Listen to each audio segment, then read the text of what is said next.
เที่ยวงานมาเที่ยวงานกลางค่ำกลางคืนลอยเมียมาเที่ยวงานพี่น้องไอ้ป๊อ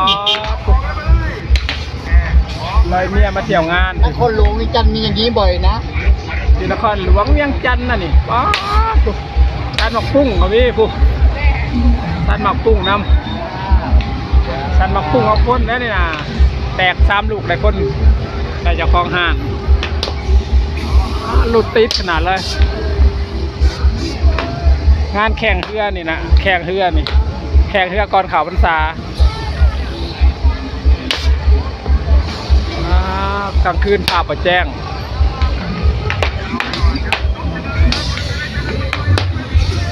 โอ้แตกปังพวกสันมาปุ่งเอาคนมาเที่ยวงานกับไอ้หนุ่มมักสี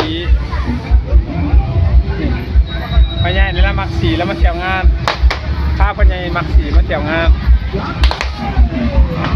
รถติดปุ๊บเงาเหยียบเป็นหลายกิโล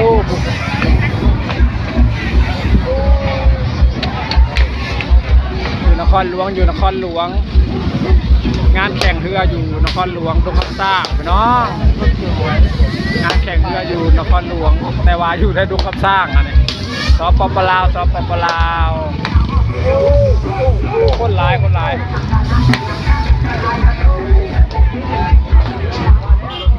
ติด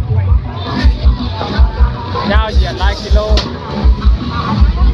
ปิ้งไก่ใหญ่พ่อโอ้สาวกันกับเขา